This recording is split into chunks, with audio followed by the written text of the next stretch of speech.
নমস্কাৰ প্ৰতিবাৰে চীন কিয় 2019 চনত ইউহান প্ৰদেশৰ পৰা কৰোনা ভাইৰাছৰ উৎপত্তি হৈছিল তাৰ পাছত বিশ্বজুৰি ত্ৰাসৰ সৃষ্টি কৰিছিল সেই সময়তো প্ৰথম অৱস্থাত কেৱল সাধাৰণ জ্বৰ বা মানুহে ইমান গুৰুত্ব দিয়া নাছিল যেতিয়া ইউহান প্ৰদেশত এই ৰোগটো বিয়পিব ধৰিছিল তেতিয়া সকলোৱে ভাবিছিল হয়তো চীনতে ই সীমাবদ্ধ হৈ থাকিব কিন্তু হঠাৎ ই গোটেই বিশ্বজুৰি বিয়পি পৰিল 5 বছৰ হ'ল এতিয়া নতুন এটা ভাইৰাছৰ সৃষ্টি হৈছে চীনৰ দক্ষিণ প্ৰভিন্সত আৰু সেই ভাইৰাছটোৰ নাম হৈছে HMPV হিউম্যান মেটানিউমো ভাইৰাছ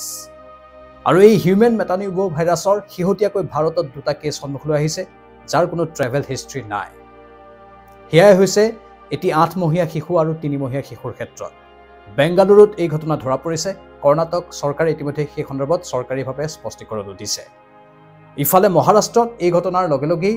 হাই এলাৰ্ট জাৰি কৰা হৈছে স্বাস্থ্য মন্ত্ৰালয়ৰ তৰফৰ পৰা আৰু ভাৰতবৰ্ষৰ স্বাস্থ্য মন্ত্ৰালয়েও এই বিষয়টোক সূক্ষ্মভাৱে চাই থকা বুলি উল্লেখ কৰিছে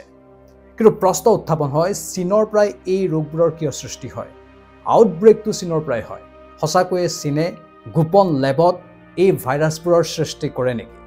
কাৰণ কৰোনাৰ সময়তো দেখিবলৈ পোৱা গৈছিল যেতিয়া আউটব্ৰেক হৈছিল তেতিয়াও সেই প্ৰশ্নটো উত্থাপন হৈছিল ডোনাল্ড ট্ৰাম্পে কৈছিল এইটো এটা চাইনিজ ভাইৰাছ তেতিয়া বিতৰ্কৰ সূত্ৰপাত হৈছিল চীনে ইয়াৰ বিৰোধিতাও কৰিছিল কিন্তু এতিয়া আকৌ নতুন এই HMPV ভাইৰাছৰ সূত্ৰপাতো হৈছে চীনৰ দক্ষিণ প্ৰভিন্সৰ পৰাই আৰু চীনত এতিয়া হাহাকাৰ অৱস্থা বুলি আমালৈ খবৰ আহিছে চীনৰ চৰকাৰী সূত্ৰই অৱশ্যে সেই কথা আনুষ্ঠানিকভাৱে সদৰি কৰা নাই কিন্তু তাত যিবোৰ ছ'চিয়েল মাধ্যমত ভিজুৱেল আমি পাইছোঁ বা যিবোৰ দেখিবলৈ পাইছোঁ বিভিন্ন সংবাদ মাধ্যমতো সেইখিনি প্ৰচাৰ হৈছে তাত অভিভাৱকসকলে নিজৰ কণ শিশুসকলক লৈ চিকিৎসালয়ত ভিৰ কৰিছে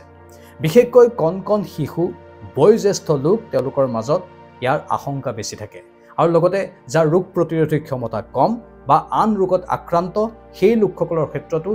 HMPV ভাইৰাছ বিয়পাৰ আশংকা থাকে আৰু এতিয়া অতি চিন্তাৰ কাৰণ হৈ পৰিছে কাৰণ ভাৰতবৰ্ষতো দুটা কেছ সন্মুখলৈ আহিছে ঠিক একেই কৰোনাৰ দৰে অৱস্থা হৈছে কৰোনাত যেনেধৰণে চৰ্দি কাহ জ্বৰ উশাহ লোৱাত অসুবিধা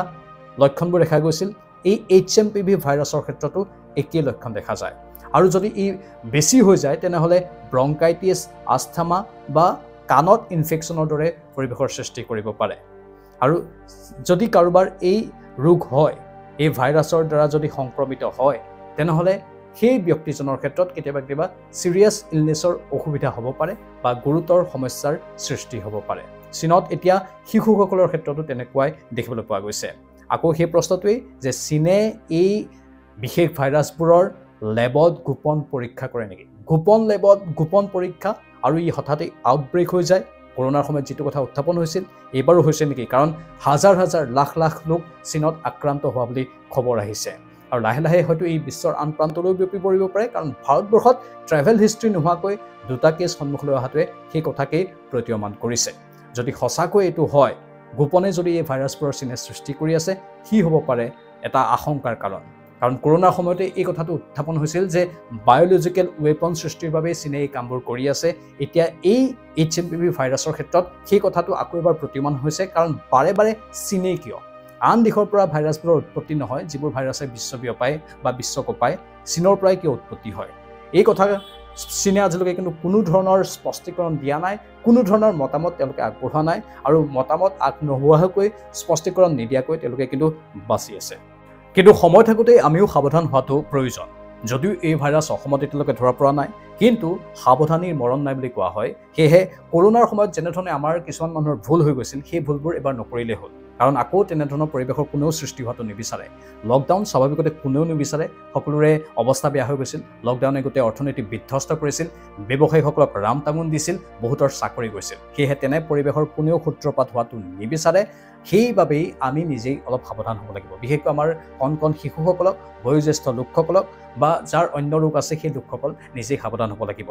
কি সাৱধান একেই পূৰ্বতে যেনেধৰণে আপোনালোকে সাৱধানতা অৱলম্বন কৰিছিল বিশেষকৈ